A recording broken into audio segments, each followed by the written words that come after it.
When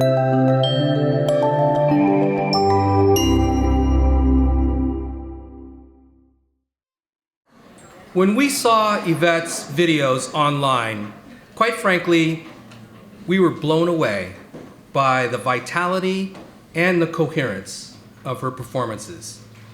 But we had no idea how understated those videos were until our first planning call in preparation for this conference.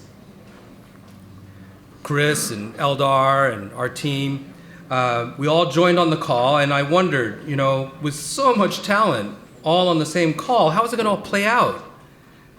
I was actually a little worried. But having Yvette on the call was a little bit like bringing the sun into a dark room.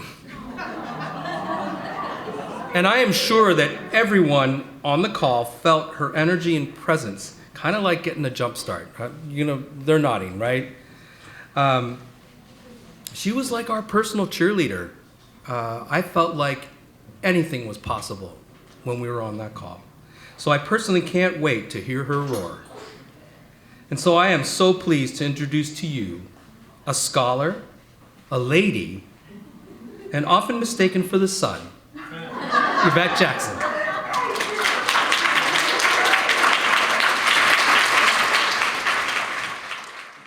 We don't know the full capacity of our brain, and because we don't know the full capacity, it's hard to say how much we should be doing, but we know we're not doing enough of what we are really innately wired to do. Like even to be motivated. We are innately wired to be motivated. So when you say some people aren't motivated, I will always ask back, what do you do to engage them? Because you know that you were born to be motivated, because you can tell that by little babies. As soon as they open their eyes, they are motivated to learn, aren't they? Constantly. Where does that stop? And when they're not motivated, which might happen in school, might happen in the workplace, they're getting motivated somewhere else. They're looking, because they can't help it. We are innately wired. So 10 to 15%, we're not sure exactly of the statistic or the percentage, but we know we have a lot more capacity. 30%, anybody want to take a guess what that was? Ah, he said capable. Good idea. That's not quite this one, but it's a good idea. But you know what? It could be 30 instead of the 10 to 15. We don't know that for sure. But what we do know is 30% of your abilities are inherited. Now, what that means is some people thought that you're either born gifted or you're not. You're either born a musician or you're not a musician. But the only 30% of that is because of heredity, which means all the other percent is based on what? What you've been exposed to and the belief system in which you were guided. Somebody saying to you, and we're going to talk about that. A little bit later, I want to show you a couple of video clips. So I want to make sure I keep to time as well. So what we're going to look at then is, so what helps us get to more than 10 to 15%? What helps us to take that 30% that we have in terms of heredity, but look at all the environmental. That's what we're going to look at. How do we, whether it's in a classroom or in a workforce, what do you do to inspire, motivate the abilities that we really have? All right, so illuminating pathways to self-sufficiency. That's really why I connected the whole idea of the capacity we have. If you want to illuminate, then you have to believe it's there. Pathways means you are mediating. You're setting up the structures for this to happen. But self-sufficiency means that the individual has to believe that the ability is there. Correct? That's why I started by asking you how many people here are gifted. All right. So in a pedagogy of confidence, it's the whole idea, and this goes very much to the title of this conference, though. It's how do you get an individual to transform him or herself so they can transform the world? This is not just about living in the world. It's about thriving in the world, which is on your opening slide here. Game-changing activities to help you thrive and nourish. So we're going to talk about gifting. Gifting, not gifted. What do we do to gift the people with whom we work, the students we work? What do we gift them with so they can meet their full potential? What are those gifts that we make available so they can be self-actualized, so they can understand themselves? We call this transcendence, knowing that you are capable of much more, the idea of transcending and knowing you can use particular abilities. But self-transcendence means, how do you go from understanding what your abilities are, or at least that you're capable of even much more, and then applying it, using it in a way that's going to be beneficial to you as well as to others. That's that idea of self-sufficiency. So I know that Washington State is a Common Core state. I want to share this with you because even if you're not in education, you really have an idea of what this Common Core is supposed to be getting students ready for. Career, right? It's supposed to be ready for college and career. Now, I want to share this with you because if you look over here in terms of the expectations for mathematics, it says what they're expecting is that students should be able to make sense of problems and persevere in solving them. They should be able to reason abstractly and quantitatively. They should construct viable arguments and critique. They should model, use appropriate tools, attend to precision. My point here is twofold. One is I could have erased the words mathematics, because think about this, is that only in math that you should be able to reason, that you should be able to problem solve, critique? That goes across the disciplines.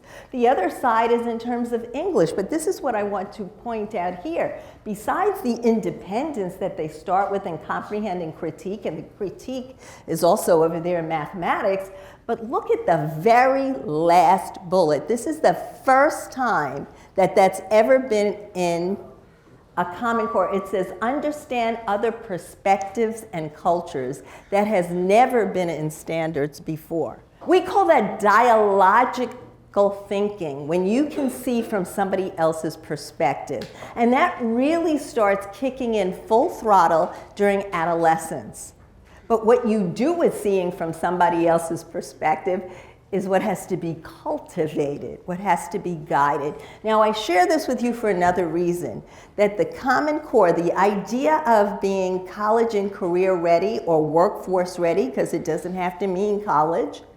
Some people go right out of high school into a workforce. It's not just about content that has to be learned. It really is about cultivating certain types of thinking, but more importantly, it's about behaviors. So the point here is that what we have to be cultivating is understanding that the kinds of behaviors that we're expecting, if we want our students, our individuals we work with to be independent, what do we structure in the workforce to support them being independent? What kind of activities are there for them to really be able to give their abilities into contributing to what you're doing and really have voice to it? That's what we're going to be talking about and why this becomes important.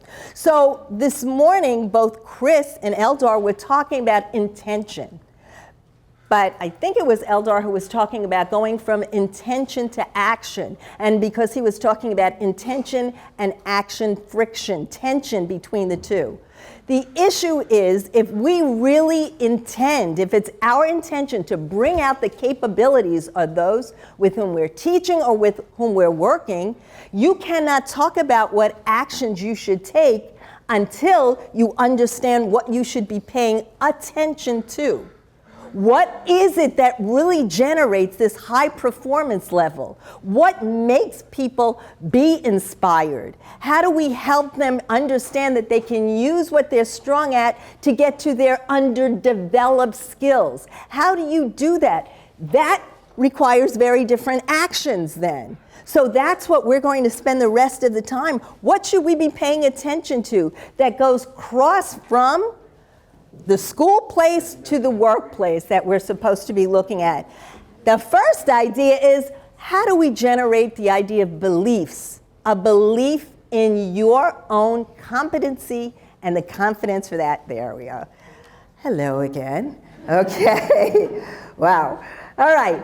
how do we generate beliefs? The first thing, let's look at that. And so we're going to talk, as I said, about gifting individuals, regardless of what age.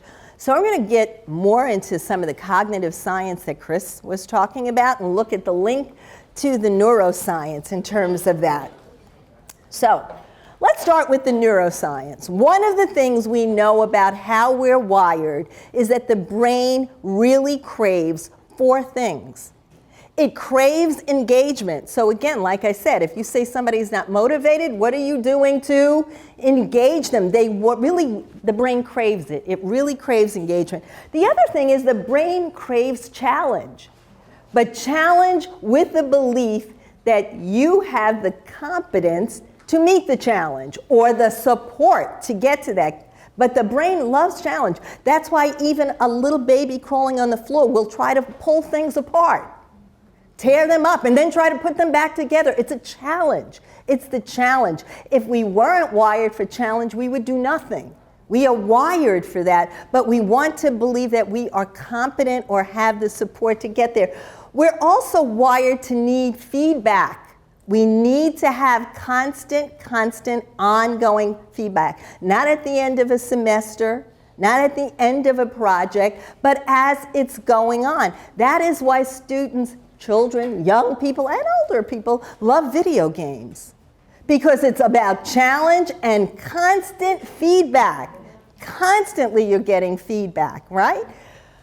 The brain also always needs time to reflect. So I am going to give you several reflective moments during this because it needs time to make meaning. See, because the other thing we know is you cannot be learning deeply and paying deep attention both at the same time. You need time to reflect in between to pull pieces together in those file folders in your brain.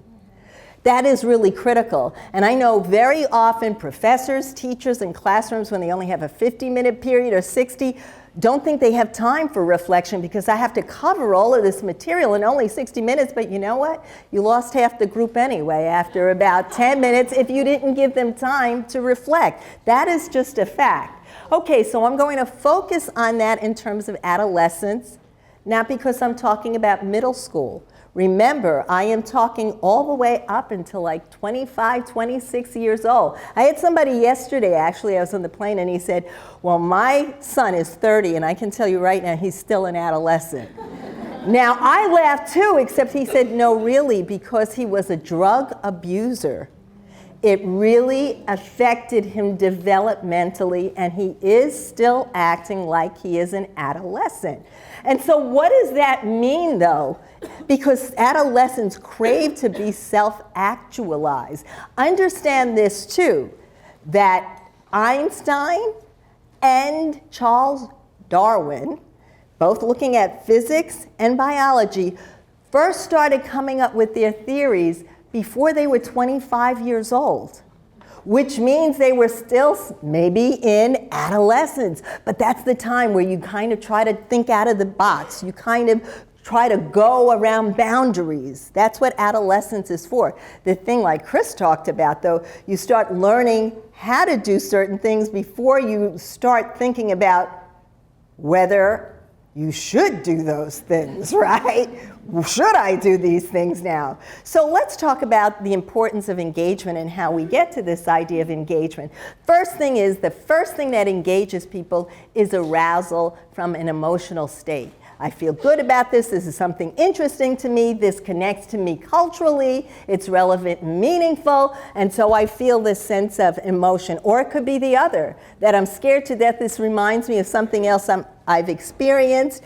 So emotions become important. Once the emotions kick in, then you start focusing with much more attention. So the first thing is, how do we get either the people who are working for us or our children more aroused in a positive way? We first start by affirming their strengths, their interest, and then connecting to what they're going to be able to do, make that application of their thinking. So in terms of adolescence, there are really 4 sides we have to think about that are really critical. This is for everybody, but it's really critical in terms of adolescent development, that there's emotions are really sky high on the level, how important emotions in the neurobiological, the impact of emotions on how we see things, how we do things, the cognitive, the cultural, social, and the physical. So let's start with the neurobiological, the neuroscience side of this. Okay, so what is that a picture of at the top? A neuron, very good. Okay, so this is a neuron. What you'll notice is the neuron has a lot of dendrites, and dendrites are there to really receive information across the neurons. But every neuron only has one axon. That's the very long thing there that looks like it's coded. That actually transmits electrical information across the neurons. Now, I share this with you because that coding that's on that long axon is called the myelin sheath. The myelin sheath is like insulation that helps the efficiency and effectiveness of information going from one neuron to the other. So what this becomes important for is how do we increase that myelin sheath in a way that people as they're learning can be more efficient and effective literally in the learning process? What really happens for that? So I talked about the glia cells make up 90% of the mind, and they're like trillions of glia cells, and they really transport, they take care of the body. There are only 10% of that 3 pounds of your brain, even though we said 86 to 100 billion neurons, that only makes up 10% of your brain. The rest of it is really glia cells. Now, why am I sharing this with you? Because again, we're trying to figure out how do we make learning more efficient and effective. Well, what we have found out through neuroscience is the first thing is you build on what somebody already comes to you knowing. What do you know about them that you can make connections to? Things that they've already experienced, what they've already done. In education, we used to call that prior knowledge. Now we just say, what are they more familiar with? And how, you won't know that unless you have deep conversations with the people with whom you work, so you know what so you can build on that past information. But the other thing that we've now learned from neuroscience is you have to build on strengths. You have to start with what people either believe they're strong in or what they're deeply interested, because usually what you're deeply interested in can turn into a strength. Okay, now why do I share this with you? Because especially anybody who works in school systems, higher ed, we're always looking for, let me say that another way, we're often looking for, especially in K-12, where students are weak first. Especially, okay, they're going to look for data and they were going to see where are our students not doing well. They write plans about it, and very little and often nothing is written about where are they strong though. So when you start by looking at where a person is weak, you send out a lot of messages. What's the first message you send out to that person? You have a lot of what? A lot of weaknesses. That's where they start. And the sad thing is, in education, school districts have gotten money for identifying weaknesses.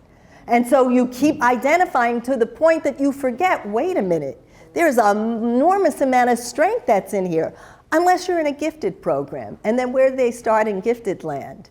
Identifying where you're strong. What about in your workforce? Do you know, besides what you interviewed people for and you found out some strengths, what about what they're bringing in a daily basis into the workforce? What do you know about that? So what about your own? What are you really strong at? What are your strengths that in your capacity, in your work life, whatever you're doing on a daily basis, when you are using that strength, you are full throttle. You are not only zooming with it, but you can see that people with whom you work or whom you're teaching really respond to it. So you think about that strength. Everybody has one. I want you to turn to your neighbor. You each have 30 seconds. You're going to tell the person what you identified, and you can't say nothing. That is not allowed.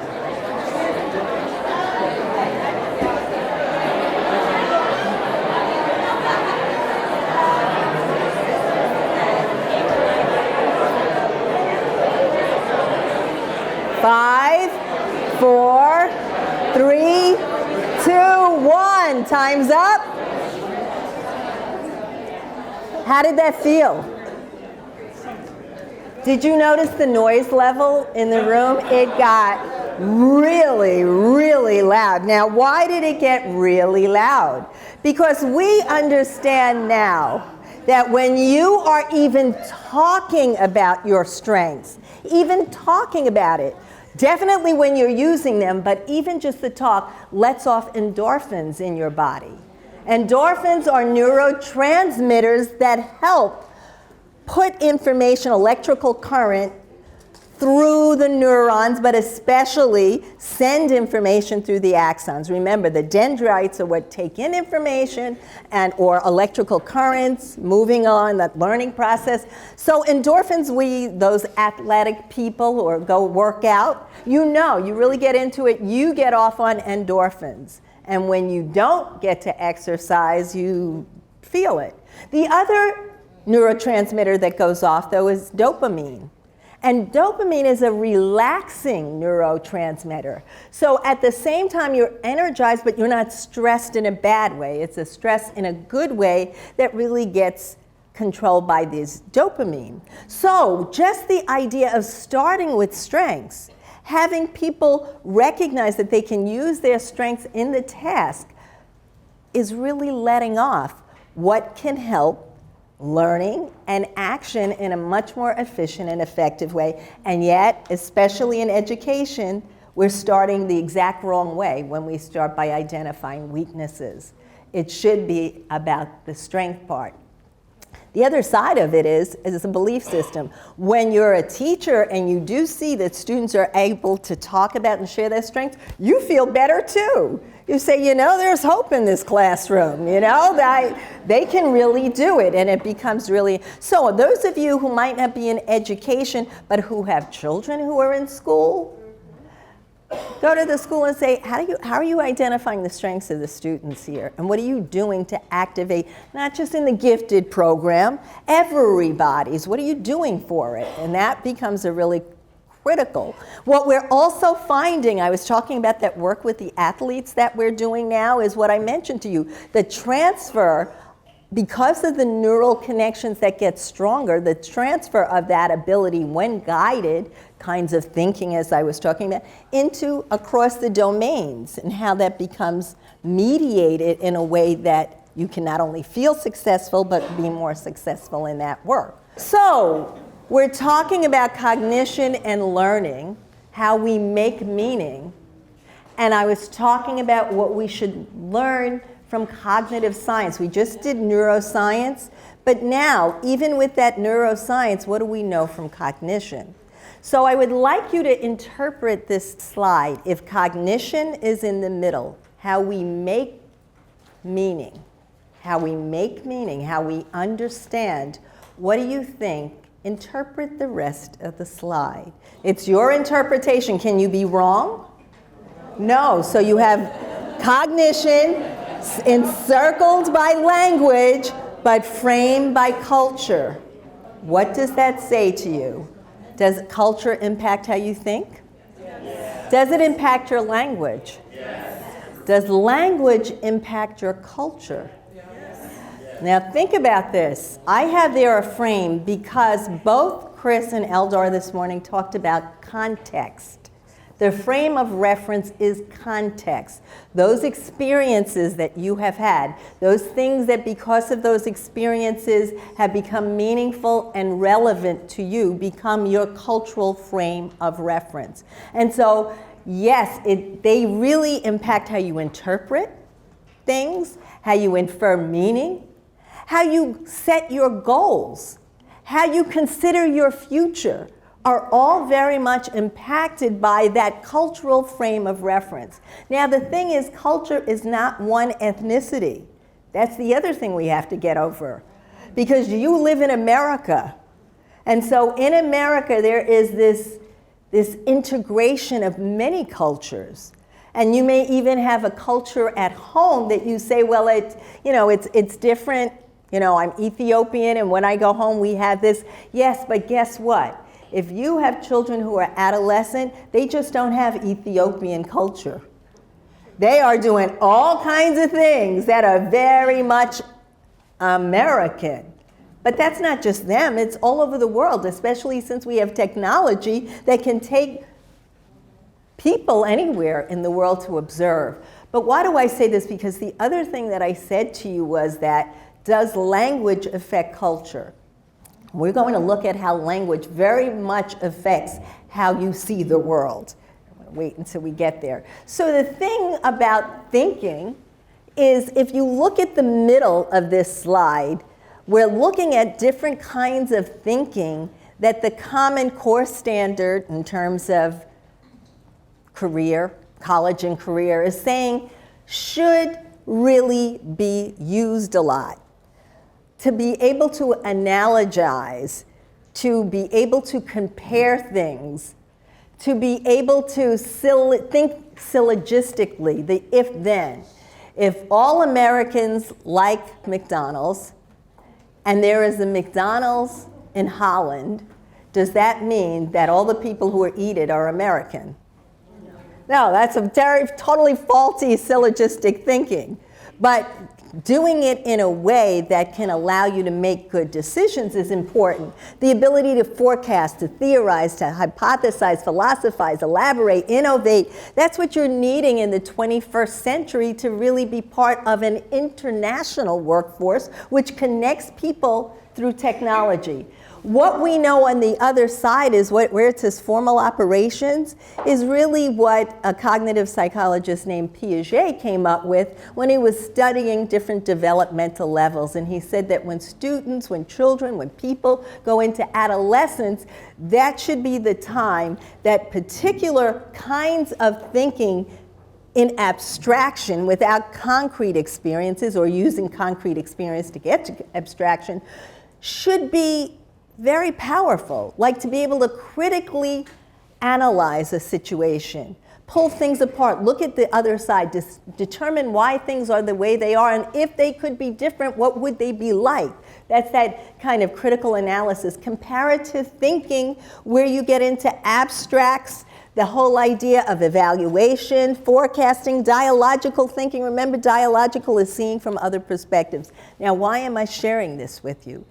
Because if this is the adolescent brain that we're trying to develop this kind of thinking, which even little children do it, but this is the time in adolescence where you're supposed to be able to do it with very abstract kinds of understanding, what do we do to really develop that so students can be thinking full throttle, not just students, people in a workforce, 18, 19, 20 years old. What about in college and community colleges, getting ready to go into the colleges? So why is frame of reference so important? Because first I showed you the frame, but that was around cognition, and I was saying that your culture affects how you think, and then we looked at all this different kind of thinking. What we're saying is that thinking is very much affected by this. The cultural frame of reference, your context, right? Okay, now what about on a neurobiological level? What we've understand is that your body takes in information through all of your senses. It's not just what you're hearing or seeing, it's what you're sensing, what you're feeling, right? Okay, so because of that, your body is constantly taking in, they come up with this number like 2 million bits of data a minute. You don't even realize it. It's just assaulting your body. But you're not paying attention to everything. What are you paying attention to? Right now, you might be, some of you are paying attention to me, some of you might be drifting off a little bit. But the point is that the brain can only really be processing like 147 bits of data at a time. That's going from 2 million to, so how does your brain know what to pay attention to? How does it make that decision? Well, your brain has something in it that's called the reticular activating system, or RAS. It's like this thing that helps you narrow your focus down, but what affects that? The first thing is it's very culturally responsive. It's based on, again, that emotion, the arousal, the things that you think are important and relevant and meaningful help you determine what to focus on. people who are paying really close attention to me now are probably thinking about something else they're connecting this to, either your children at home, the work that you're doing, but it's hitting some kind of relevance that allows you to focus in, enables you to focus in. But this can be, it can actually override the frontal lobes. The frontal lobes is where you're making a lot of executive decisions, and that can be totally overwritten by the other things that you think are meaningful and relevant that come from your frame of reference. And the last thing I'm going to say is that it really looks at this whole idea of the reciprocal neurocognitive, the integration, the interrelation of the emotions on how we make meaning. Now, why am I sharing this all to you? Because I'm telling you how important understanding somebody's cultural frame of reference is. So now I'd like you to stand up. And I want you to turn to somebody who is behind you and tell them now, based on what we just talked about, what resonated with you. What do you think is important or interesting or that surprises you?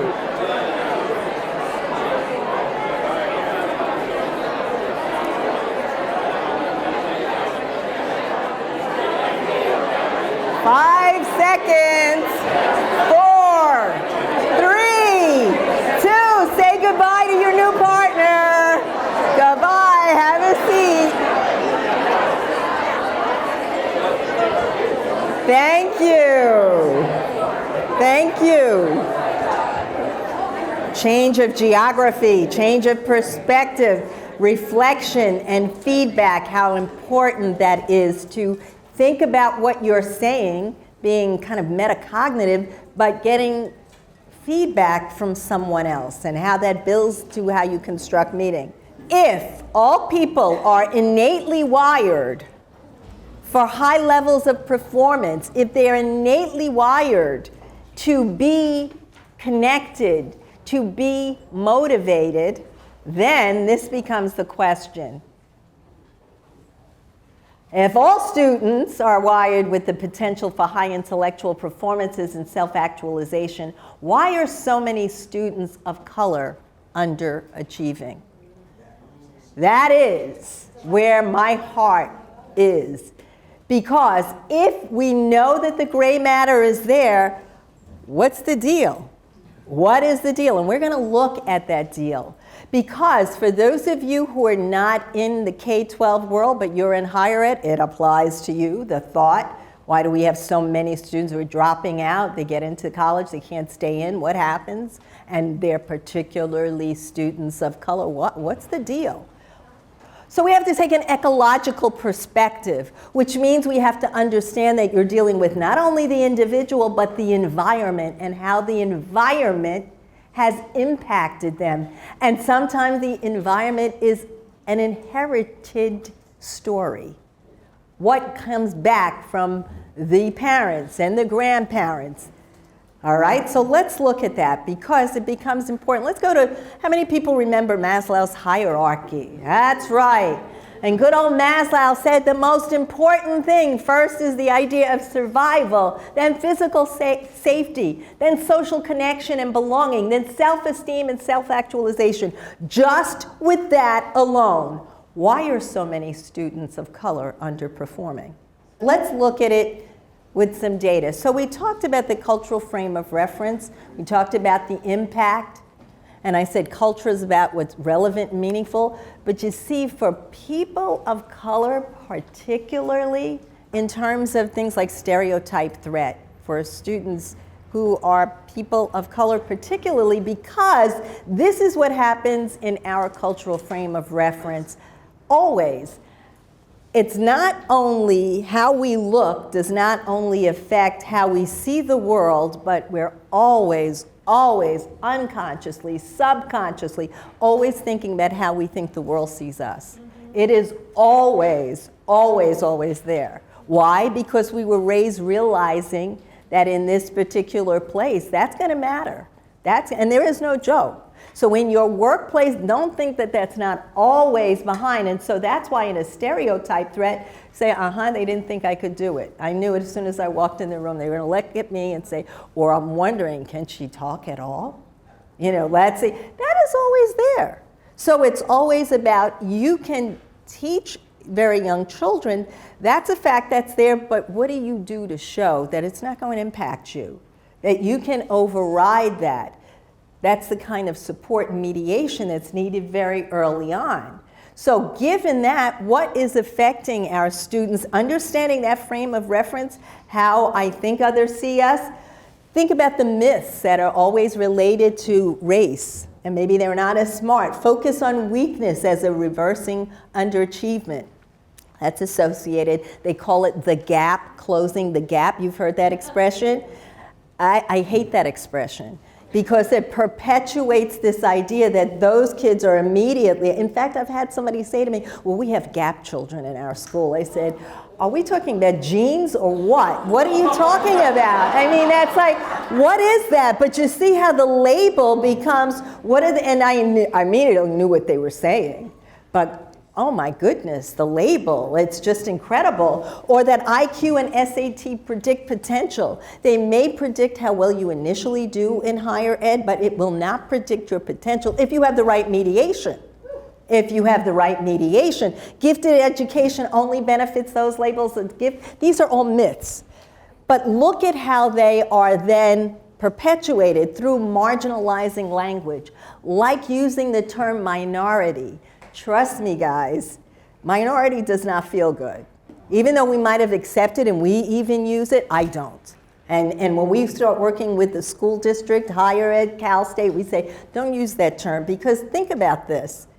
When you say that somebody is the minority speaker of the House, what does that mean? Do they have power or they don't? They don't. So if I hear that, I understand that, and then you use that term on me, what does that mean?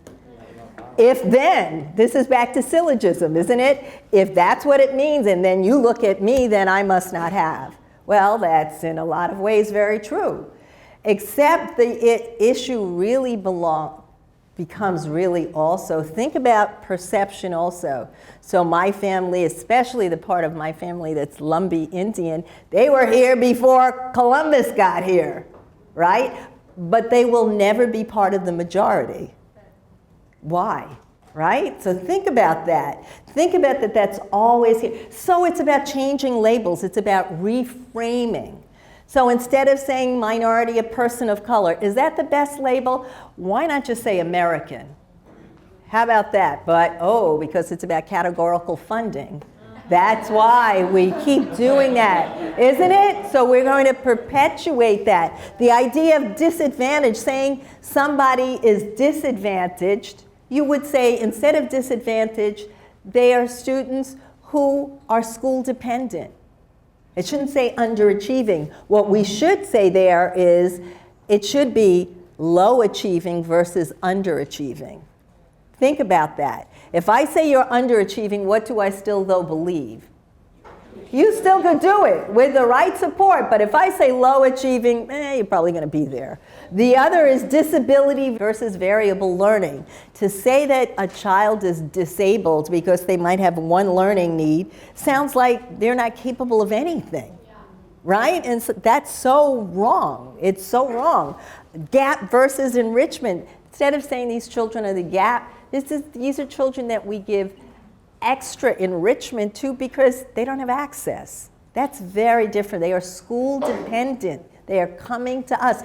People who come to SJI, to the different organizations you represent, many of them are depending on you to give them the access they need to get where they really want to go. That's why they're coming to you. So language becomes really important in terms of some of the work. What winds up happening is when you use marginalizing language like that, it's very positional.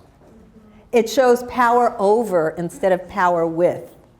And so the work, especially now that we're doing at Cal State, is how they are literally going back now and looking at things that they have written to see what language is very marginalizing And what can it change to in terms of language of promise, language of belief? And that's the same thing that we're trying to do. Because when you use that language, students, people act illiterate. They do more outside of school than they do inside, because you don't believe I can do it anyway. But outside, you should see what I do, right? That's kind of the attitude. Or they seem apathetic, or they seem resistant. But when you keep telling me you are less than, I don't think I'm going to ever get up to that point. But you see, that's the psychology behind racism. But think about this. Think about the effect that what's going on in the psychology. Think about Time Magazine after Trayvon. So all the other things that have escalated, how many people, I mean, the videos now of cops beating up guys of color, ladies of color, I mean, you see it all. It's not that it didn't happen before, but people are catching it now. Social media is like, okay. Or think about people who are Latino, and they are hearing all of this about illegally, you must not really be American, you must not really care. Do you know what this is going, the psyche, and it keeps coming up in the news? So if I'm a Latina person, right, and I'm hearing this, it's like, are they watching me and I'm a misfit? What is happening? But this is going to be psychologically there, which is, as Chris will tell you, very traumatic, right? So he told you what happens with trauma. And how often can you hear that without being very much affected? And this is what winds up happening.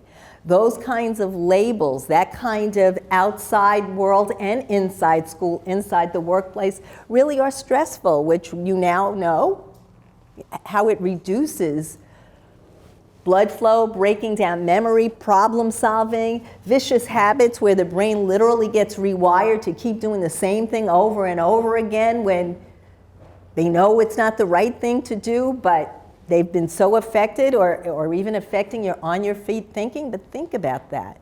Think about how this affects. So my question was, why are so many students of color underachieving? Look what's happening.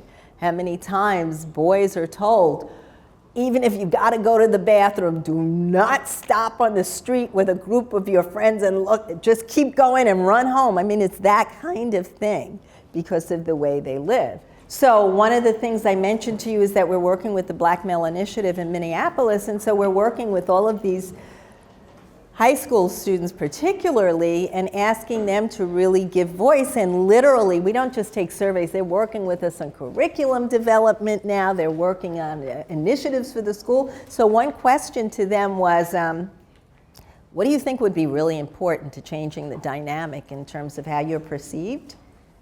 And one of the things they said is, we wish when we walked into the classroom, the teachers just acknowledged that we're there. Like, hi, how you doing? That was the first thing they each said, like, how you doing?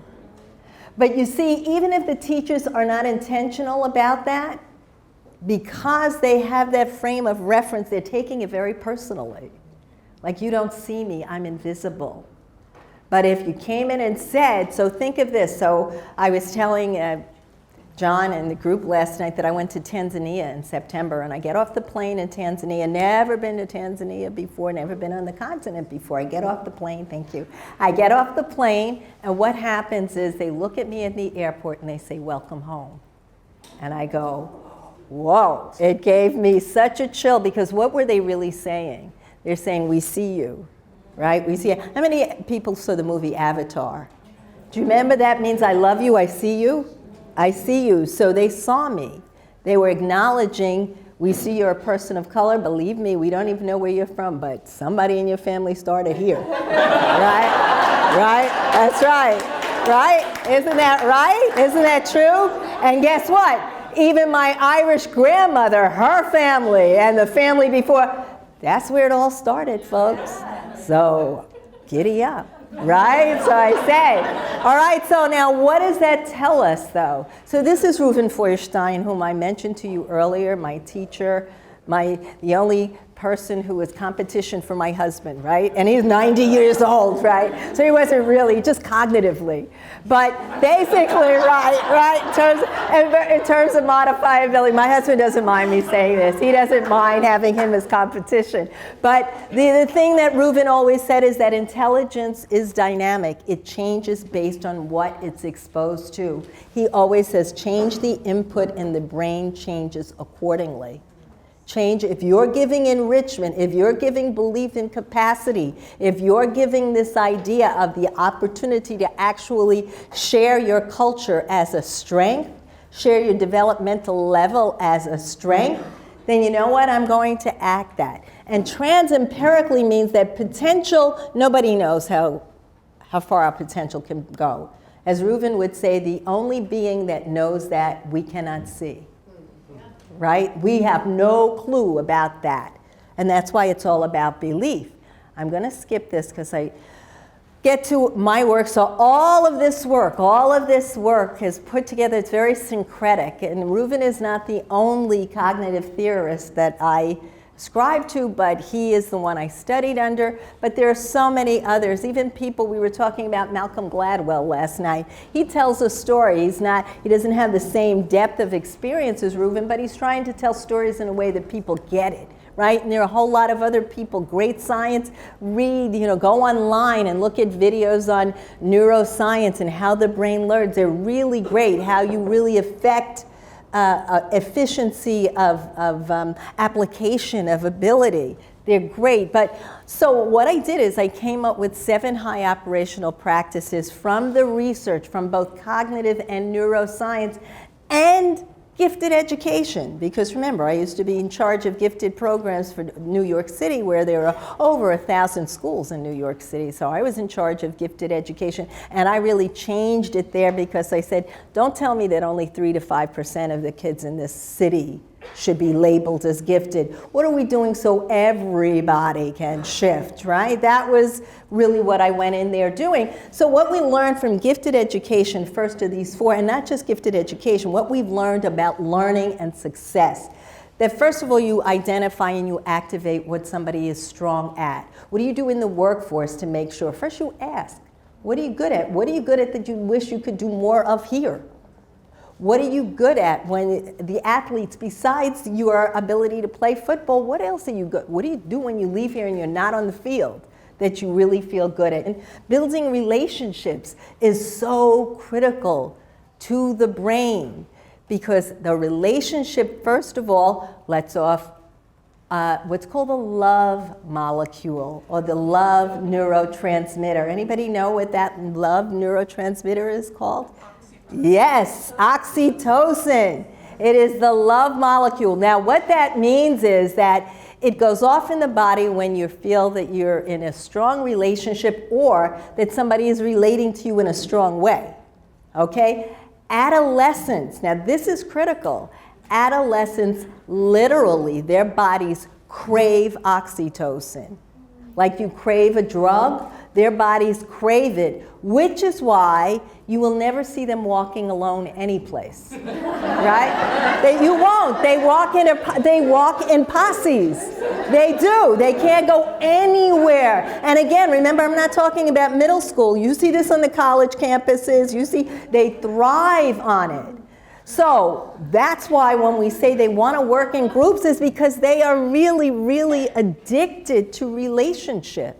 But relationships are a good thing, which is why those high school students in Minneapolis said, we want to hear, I see you. I want to relate. Now, identifying somebody's strengths really builds a relationship. If you tell me what your strengths are and I really listen and I want to activate them, I believe and we start a relationship. But it's not only relationship in terms of how we're dealing with each other. The brain, one of the other high operational, or this means also how people need to see relationships among ideas. They need to see when students or people you work with say to you, I don't get it, they're saying, I don't see the relationship of this to other things that you are asking me to do. And the brain is craving that relationship. Nurturing high intellectual performance with our staff. How do I get them to the highest levels? We arouse them, we connect to them, we believe in them, we affirm them, we inspire them, we mediate them. It's our aim, AIM, affirm, inspire, mediate. Mediating means whatever it takes to get there, right? Providing enrichment. How do I make the workplace better? What else should I expose my team to that can enrich their experiences? Those 4 bullets came from not only the study of what you do when someone is labeled as gifted, but it's really about how the brain develops. Now, so we put those 4 high operational practices and we're looking at how they apply in the workforce, like I said, at Panasonic. But the other 3 really came from my work with students, particularly those in underperforming schools. And the first is incorporating prerequisites. See, we know that in college, right? There are certain courses you have to take as prerequisites before. We also knew that in early childhood development. We called it readiness skills. But somewhere between kindergarten and college, nobody talks about prerequisites. Like instead, when you're introducing something new, what do kids already have to be exposed to so they can say, I got it. I can make a connection to this. What needs to be put in their frame of reference, right? And so often people say, well, you know, some children, they just don't have access, they don't have money. These are teachers in the school, and I say, you know, there's something called electronic field trips now. Google even has a program like that where you go on and you can literally go anywhere in the world on the computer. So if you're studying something like the North Pole, you expose kids to what does that look like first. We can do a 360 and literally study that. Situating learning in the lives of the students or the person you're working with. How do you connect this to their world outside of this place? And the last one is literally giving them, it shouldn't just say amplifying student voice, it could be amplifying employee voice. How do they sit at the table with you? So I'll give you an idea. So one school we were working with, a college, they started telling me about this great program they were doing, especially for the kids of color, and they really want, and this is college, and they really want to bring parents in with the students, and these are the things we're going to do. And I said, did you have students working with you on this program? I mean, I was really innocently asking, and they said, no. I said, wait a minute, this program is for them, but you're doing it to them instead of with them. So they don't feel that they have currency. They don't feel that they have the cachet. So obviously we changed that. Okay, so now what I want you to do is, these are the kinds of things based on all that I shared with you, even in terms of those barriers, these are the kinds of things that mitigate for the barriers, that really jumpstart and push potential to the head. So I'm going to leave you with the last neuroscience that becomes really, really important to how do we mitigate for or understand what could be barriers and what we do in terms of mediating that in school, in the workplace. The last thing is I want to just share with you this concept that in our brains we have something that are called mirror neurons.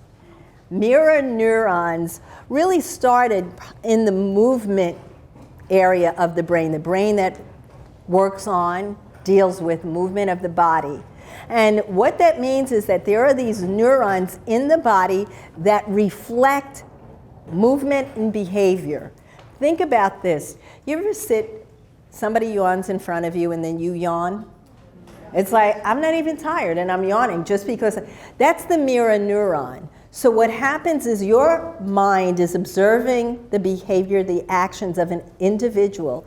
It can relate to that individual, and internally, your brain is processing what that person's brain is doing as if you were doing it yourself. So you yawn as if you were tired because that's internally what your brain is programmed to understand. People yawn when they're tired, so you are yawning as well. So it's very interesting because the mirror neurons kind of act as a template for behavior, observing behavior. This is why even a little child, as they're learning how to talk, they don't understand how they're learning it. They are just mimicking behavior. When they're very little, they don't have it. It's just not developmentally Their vocal cords aren't ready for it, but once they are, and we know though that they really can think in language, which is why you can teach a child who hasn't learned to talk, you can teach them what? Sign language, because their brain can get language. Their brain can get it. They just have not gotten there developmentally with the vocal cords. But they start observing language and they start using language. They may not know appropriate language until they are trained that, right? That's where the cultural reference comes in. That's where the mediation comes in. You don't say that. You don't see somebody and say, oh, you're fat, just because they learned how to say you're fat, you know. Yeah, they have to learn that, though, really, at a serious. That gets into that brain behavior. But let's talk about mirror neurons, why that's so important. If we are constantly, if children of people are constantly, subconsciously, unconsciously taking in behaviors of others, what happens in schools when students are seeing behaviors of faculty and really trying to determine, is this good behavior, bad? Well, that happens there. So now I'm going to share what that means in terms of this whole idea of intelligence. So what in our work, one of the things that we have started to do is this whole idea, as I told you, of including young people literally in the decision making, working with teachers, participating. In other words, we have them literally participating with teachers in professional learning experiences. When we go in and do the professional learning, when we are learning about learning, we have students sitting with the teachers learning about learning for a lot of reasons. One is they're learning academic behavior, even from the mirror neurons. It's the observation, but they're also learning academic language. Second of all, what's really great is when I'm talking about neuroscience and cognitive science, the teachers don't know all of this either. So they are coming to the table as equals in the learning experience. It is changing relationships and how teachers see students, how students teach teachers, see teachers. It's amazing. Talk about the dialogic, seeing from the other perspective. They're leading parent and community work. Like, you know, when we have parent training days, it's the students that are leading the parent training for a lot of reasons. One is because as a student, even as young as 5th grade, many of them have to take care of their younger siblings. So learning about learning and then teaching it to other parents, they take it very seriously. They get up there and teach. We're doing this now at Cal State, the same thing, where the students are coming with the instructors, with the advisors, with the coaches into the same training experiences. They're learning a language together, and the culture is shifting. They can see themselves in the cultural experience as well. It is really incredible. So what they're finally doing, they're getting voice. They're learning how to dialogue in a particular setting, which gives them cachet, which gives them particular abilities. The other is the whole idea of the discourse that they are getting involved in, how they're working with the teachers together, the instructors, the advisors, the coaches, to come up with problem solving, decision making. It's really incredible. So they can see from both perspectives. It's really, really, it is transforming in terms of that.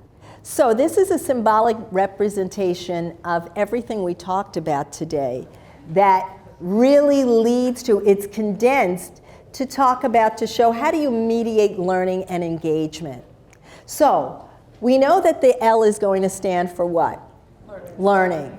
All right, so now I want you to work with your table mates and decode this. What do you think the other letters for? This is not a mathematical equation. So for those of you who are mathematicians, don't say, that is so off. This is symbolic representation. What do you think the other letters stand for? What you must know is that these symbols, the symbolic representation, happens for what has to happen inside the individual. That's why I said it's not mediation. Mediation comes from outside. What has to happen to the individual? What do they have to feel? What needs to be there? What do you think the letters stand for?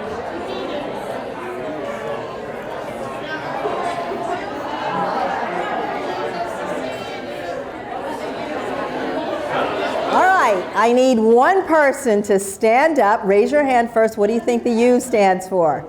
Oh, somebody found it in the book too. Okay. Oh, that's not cheating. That's using your resources. Absolutely. Absolutely. And I'm impressed that you said, maybe it's in the book. Let's look at it. Yeah. All right, can I get a person not from that table? Can I get somebody to volunteer to tell us what you think the U stands for? Understanding. Yes. They have to understand. Learning means that the individual has to understand the point of this. What are you trying to get at? How do you help me construct meaning about it? Like I said, when your children at home or the people you work with say, I don't get it, they're saying, I don't understand. It's not that they don't want to. You have to help them. What is M? All right, what do you say? Motivation. Yes, motivation. Now that was great. Okay, because remember, motivation has to come from inside, but it's about how they are engaged from outside that's going to turn the motivation inside. What are the 2 C's? Anybody want to take? Yes, what do you think? Cognition. Yes. No. But it's not that it's wrong. You see, cognition is already up there with you. So you are right. It just is represented in the you. When you have cognition, you have made meaning so you understand. What do you think it... Contact. Communication. Culture. Confidence! Confidence! You have to have confidence, but you need the other C to have confidence. Comprehension's with the U. You have to feel a sense of what? Connection. I hear you. It has to happen from inside. It has to happen from inside. He has it? Courage. Courage. That's good, but that's with confidence. Confidence goes with that, but it's good. It's good. Yes. Yes. Competence. You have to feel a sense of competence that you got what it takes to do the job. And if you don't, you know how to get what it takes. Right?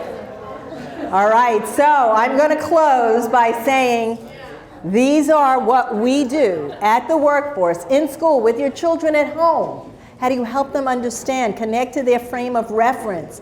If you connect to one's frame of reference, you will help them not only understand, you will motivate them, they will feel that you have a belief in their ability, so they feel more competent and confident. And so I'm going to leave you with this. Social justice, why this work is about social justice. It says, in a sense, we've come to our nation's capital to cash a check.